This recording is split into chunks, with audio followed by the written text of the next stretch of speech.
Hello, everyone, and welcome back to Just Go With It podcast. I'm Dina. And I'm Kayley. And for those who are joining us for the first time, we're two girls from Canada, and we're both au pairs in the UK. So here at Just Go With It, we are talking about life's trials and tribulations as we're figuring it out, and we're just going with it. So welcome everyone again. This is part one of a two-part au pairing special. We thought that we would just address this straight off the bat because so many people have so many questions, especially with COVID happening. Coronavirus! So we thought we would just take you all on our journey and our experiences with au pairing. So welcome. Welcome. First off, thank you everyone for all the support on the first episode, following the Instagram, following us. Shout out to my mom. Love my mom. Listening to us ramble for 42 minutes straight, and also to Tom for editing for us because we know it's a hard job. So he deserves a round of applause. Tom, this is where you insert a round of applause for yourself. Yay! Okay, so I guess the first frequently asked question that I always get is, what in the world is an au pair? Kayley, is it just a nanny?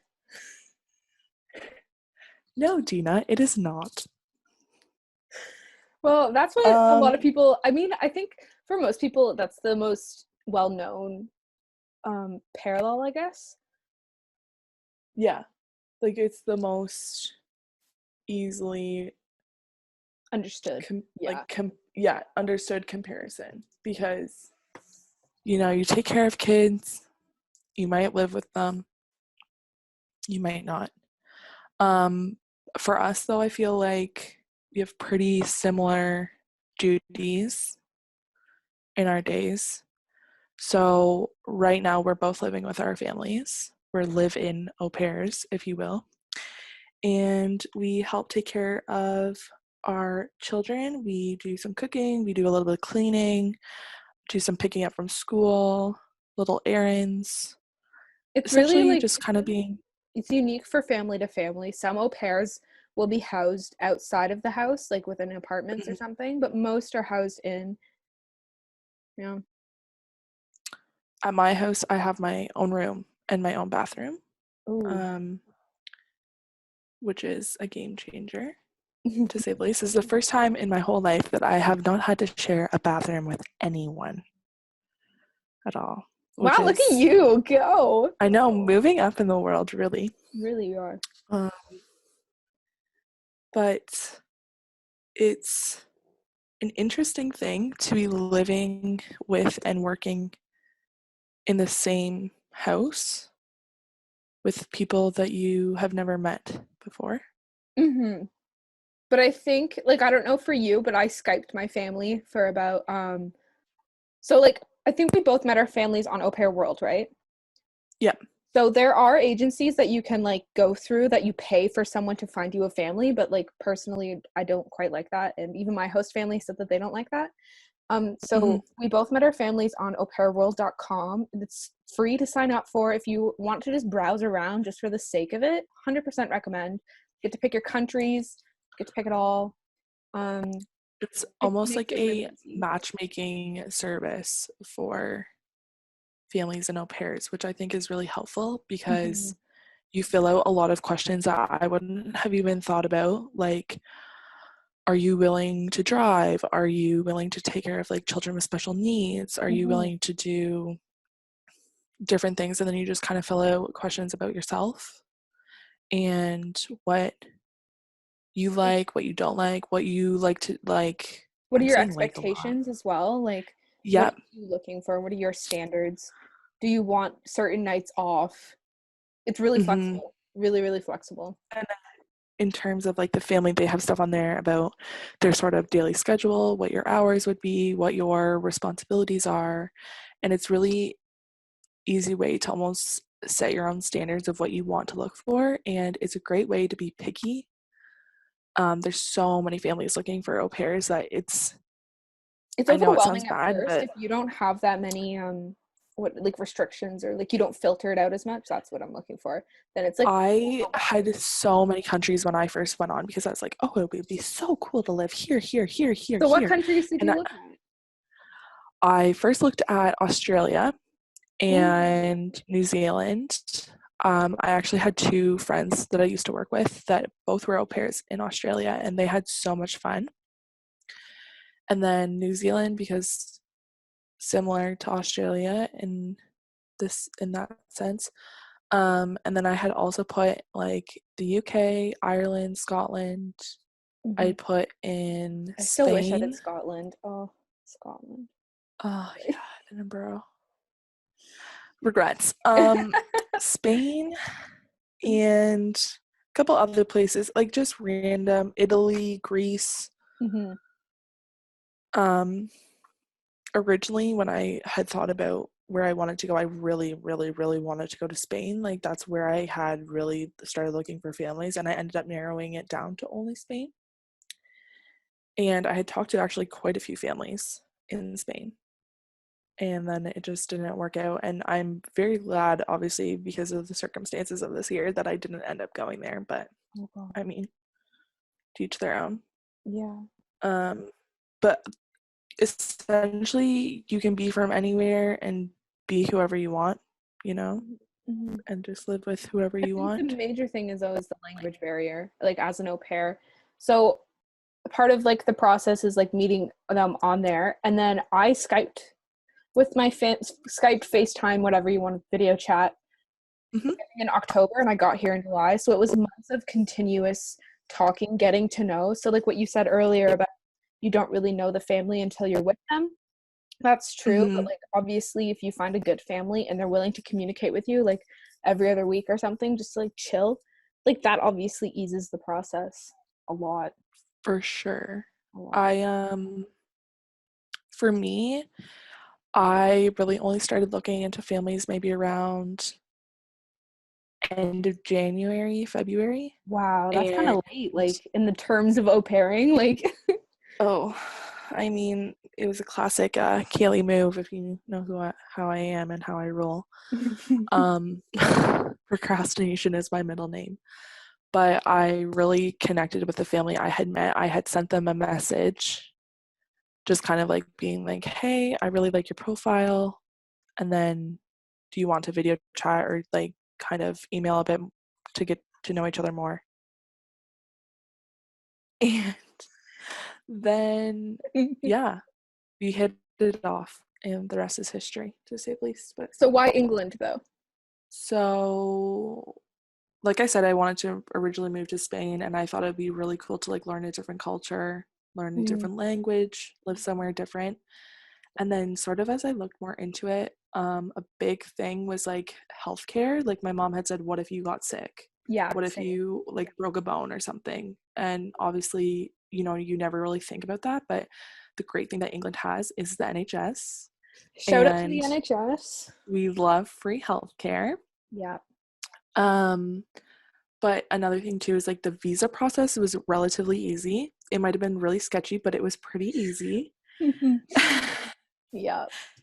And I really wanted to travel, so I thought like being in England was a good hub, like not only to explore the UK, but also Europe, relatively close to everything else. I don't know. Yeah. That's in my Like, mind. What about you? well, I have my two best friends. They come here all the time. So like England for me was kind of a hot spot, and I had been here in the summer of 2018, I think, through my university, Mm-hmm. Wilfrid Laurier, and did a trip, and it was like a little teaser, and I'm like, oh God, I have to come back. Um, and like I'm a history nerd, so like just being here and like freaking in town there's like a little castle, like I'm like I freak out at like every corner, but I feel like that would be anywhere in Europe, but I knew that England I would be comfortable. I wasn't a comfortable traveler alone, like this was flying here was my first time alone. I think it was for you too, and it was Yeah, just such a my that's such first a ever huge international trip. such a huge leap. So I was like, as much as I'd like to go to Germany, the Netherlands, Spain, or like Greece, or like that is just too far out of my comfort zone. So I wanted to like rein it in a Mm-hmm. bit. And if I felt like, and I did end up going to Rome right before COVID, but like I did end up traveling a bit, but like that was within my own comfort zone. It wasn't I was like pushing it too much. So Yeah. and like you said, the travel from here is super easy. Like the flights, like like people here, travel is just another thing entirely because it's so cheap. You can get a train to the Netherlands, you can get a train to France, you can Yeah, the train system is unreal, even just within the UK. yeah, Like you could literally get on a train and be somewhere you can go to Edinburgh completely like within different six in like, hours. yeah, in Yeah. like 2 or 3 hours and just have a like a fun day trip. Oh gosh, yeah. Like when we met in London, it was super easy. It was just like, okay, let's meet in London. Hmm. Like, oh my gosh, we met in London. Like looking back, I'm like, oh, London. But yeah, au Literally. pairing here was just kind of, it made sense because I'd already been here for a few weeks and I knew that it would be adaptable. And I think you mentioned culture, like you wanted a new culture, and you're kind of surprised Hmm. about how different things are here. So different. We've Yeah. touched on this last episode, Hmm. but the food, the language, the driving, they're all different than Canada. And I think going off of what you said, for me, um, I knew that like when I had moved to university originally, that was a really big leap for me. Um, and I knew that if I went to another country that spoke a different language, had a really, really different culture, that it would just be a lot for me to handle mentally, especially when you're like living with new people, learning new things, like getting a routine down, working a new job. So I thought, like, how much can I realistically handle myself? Hmm.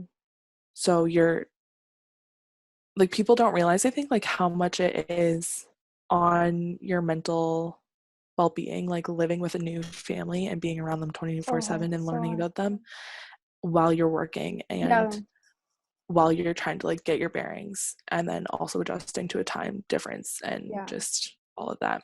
The hardest part for me actually was separating work life, personal life. Yes. Um, and maybe we can go into this more about like what au pairing is actually like. But it's just hard separating that because you have your room and that is your space. And my family's very respectful of like when my door's closed, that's me time and please don't intrude. But like Yep. it's very hard, especially coming from university where we had our own apartments or we lived on campus or something. Like and even though we may have had roommates, it's a very different. Like when you were on campus, you were a student, and when you're at home in your apartment, you're you. So it's hard. Yep. Yeah. Okay. So I think one of the frequently asked questions about au pairing is like, why do you decide to do it? And I think we're at the same age, right? We're both 23. Kayley. Mm-hmm. Yeah. Okay. So we're both 23. We had both have just graduated university for 4 years, so we're both like literally in a situation. And I obviously can't speak for Kayley, and she'll talk for herself, but it's not really common for graduates to just away for a year. I actually was inspired by someone who I went to university with, and she did it for like a few months over the summer, and I was like, I actually never thought of doing that. I have two friends who did it after like in fifth year high school, and Mm-hmm. but like that's like 4 or 5 years ago now. But that's like the typical time of like people going to explore themselves like before university. So doing this after university is kind of like, what the heck are you doing, especially financially wise, all this stuff. Like, are you doing the right thing? And trust me, Yep. you don't take this decision lightly. You don't just move across the world just for shits or like to escape things. Like, it is such an important decision. You know Yeah. what I mean? Like, and I think It's people like understand that, like, oh, you're it's a just multifaceted decision. 100%. And I had been looking into this August 2019, I think is when I like decided to go hard and look at this. So this has Wow. been like a year in the making before I even got here. Um, and what really pushed me to do it was just like I grew up in a very small town, and I didn't want to like push myself, and I wanted to learn more about myself because I realized when I pushed myself and I was in those um like when I was in a period of my life where I wasn't comfortable, I was learning more about myself, if that makes sense. Mm-hmm. Mm-hmm. Like now I've learned how I deal with conflict, how I deal with people. Problem Yeah, you solving. learn so much. It's not just traveling, it's not just experiencing another culture, it's not just that. It's getting your independence truly. It's really figuring out who you are. And I knew that I needed that step. I'd been searching for that throughout university, and I wanted more, you know, I wanted to be pushed further. And that's kind of what led me here. For myself, it was a little bit more of an impulse decision, not completely I love that. I impulsive. love that. No, we support you. Applause, Tom. Insert applause.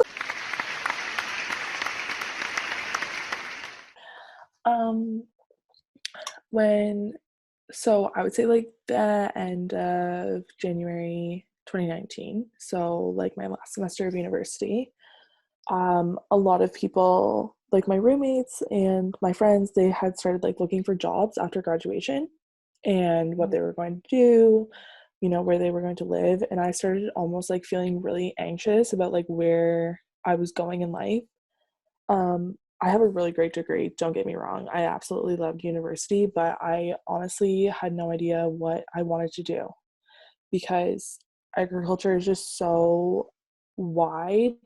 Like the degree that I have, like anyone, there's like people in banking, there's people in crops, there's people in animals. Like it's just so many things, and I just felt really overwhelmed. And I really wanted to travel, and I really wanted to travel after I graduated because I knew that it was a really good time to do so. Yes, Because it I is. knew when else are you going to be able to like leave? Like I had originally planned like maybe a month or two backpacking in Europe or something. The classic But not post-grad financially the situation. same. No. And as I looked more into it, I thought, like, why am I spending all this money to spend like 2 months somewhere when I could maybe potentially spend a year somewhere? And so I started looking to be an au pair because I had a couple of friends that were au pairs, like I said, and they really, really enjoyed their time. And I just like started breaking down like the numbers and like thinking, okay, I don't have any responsibilities here anymore. I don't have rent to pay. I don't have a car. I don't have any serious secure job. So why not do it? Like, why not just go? Amen to So that. I had started looking for Yes, families. 100%. Yeah. Yeah. And a lot of the people that I know from like my hometown, from like high school and university, even, they sort of do their thing and then they go back home. And a lot of people are stuck. Not stuck, stuck's a bad word, but Yeah. they stay in the same county doing the same thing. And I just knew that there'd be no other time for me to do this. Like in 10 years, there's going to be no opportunity for me if I plan my life out how I want it to just take like a year off of life. And It's I know it literally sounds like like a I'm like, liminal space. Like it's like right in between. It's a transition. It's a transition time. yeah, it's Yeah. almost like taking a gap year again, you know. Some of my friends took a 5th year in high school, and I'm taking a gap year before adulting, and that's okay. But yeah, I started looking for a family, started messaging them, Skyped them a few times, and then I came home reading week and told my mom that I wanted to move to England. She was like, oh, okay. And now here we are. So it It was wasn't an like an adult escape decision, thing. though. It was an adult decision. It You had wasn't, already looked into it. It was a yeah. serious thing. I didn't want to like bring it up to anyone until I was really secure in like the decision I was making. Same. I didn't tell anyone until I had a family. Yeah, or until like I was like really like, okay, this is something I want to do. Yes. To be honest, like I wouldn't change anything about it now. Like obviously I moved to England to travel, and that's just like been completely messed up. But we're coming back next year, don't worry. I mean, it's all what it is. It is what it is. It is what it is. So bouncing off that, because obviously we had planned so much travel on our budgets. But like we had planned so much more, and we're in month 2-ish more. I was almost like month 3. Yeah, we're in month 3 of like lockdown, COVID. We'll just say COVID. So a lot's changed. Yeah. I'd say before COVID, obviously we had different routines. So as an au pair, obviously it's different for every family, but like I would drop off the kids, do stuff around the house, make sure the dogs were all good. I won't go into like details, but like, you know, it was very like routine. And weekends I could travel, I could go to London, go to Cambridge. You essentially knew what was going on and you had a bit more freedom, I'd say. Obviously Everyone had more freedom. yeah, yeah. So but it's hard coming to terms now with what's going on because you just kind of have to like let go of those plans, even though we definitely had months of adventures. I mean, I did not do a lot of traveling before COVID. Like, I will admit to that. Which But is you're in another probably country as well, right? one of my biggest regrets. Hindsight is 2020. Mhm. But I had waited literally for like this lovely spring weather to come, and I had all these trips for the day like penciled in to my planner, which I sadly have now had to go through and cross out.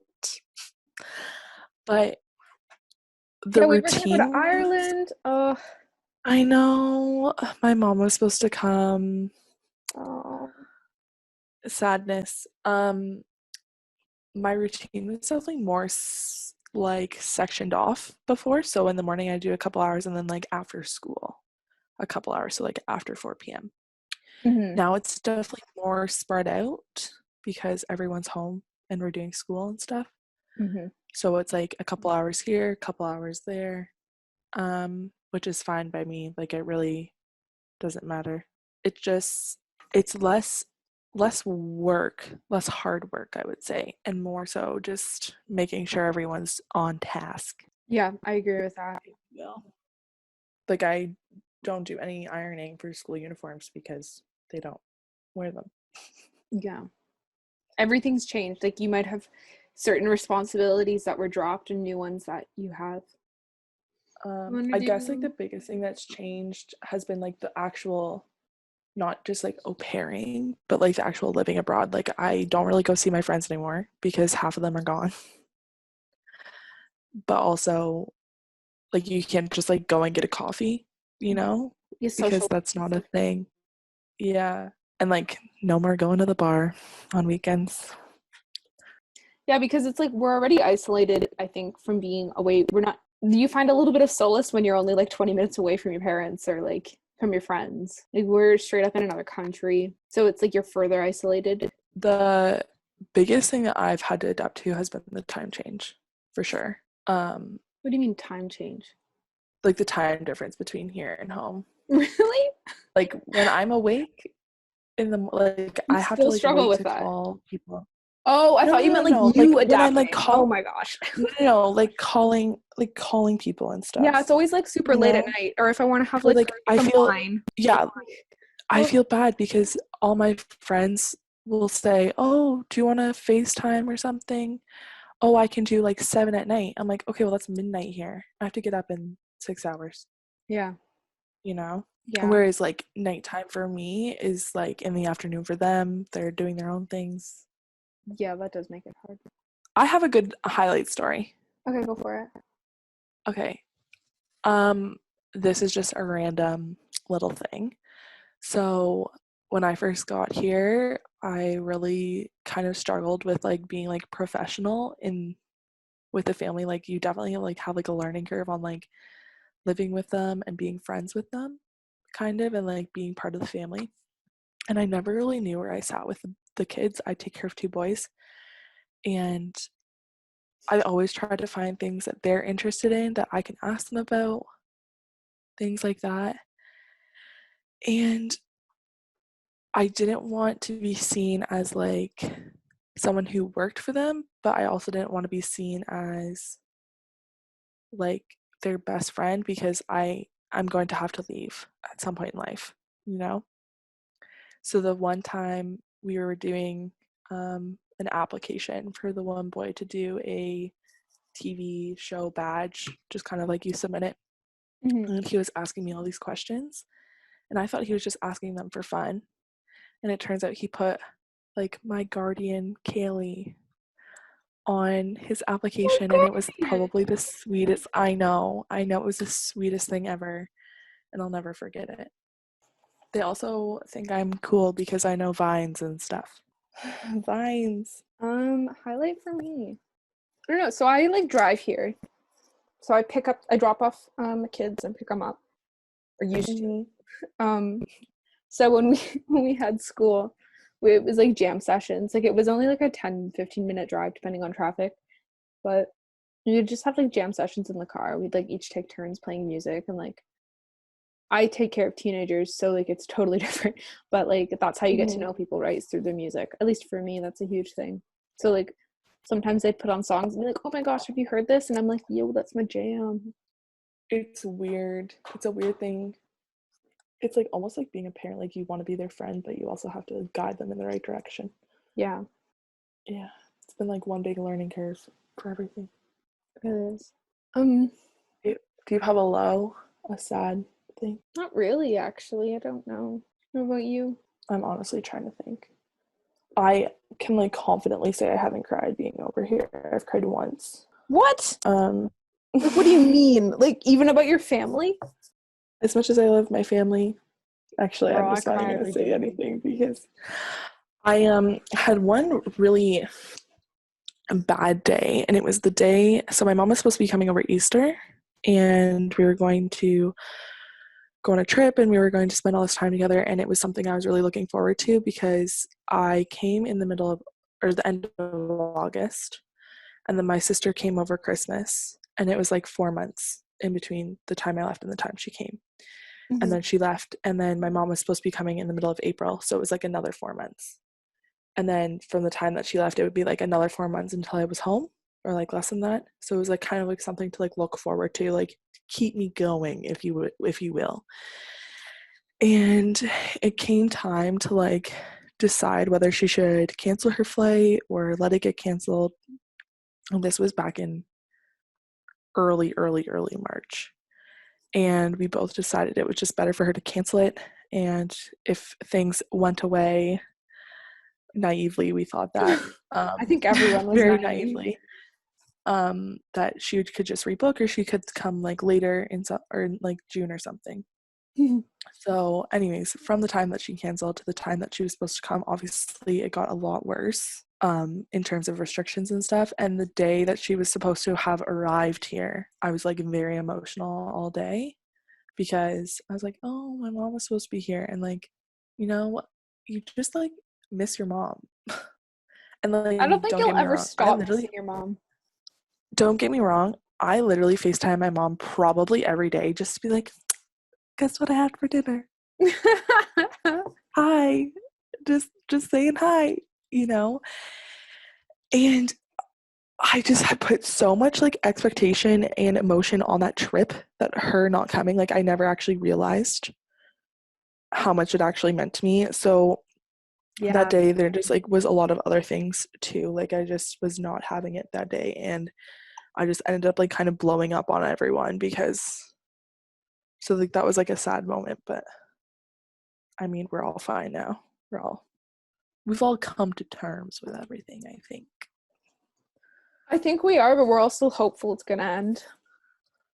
I mean, I'm just hopeful I can get home at some point. That's it.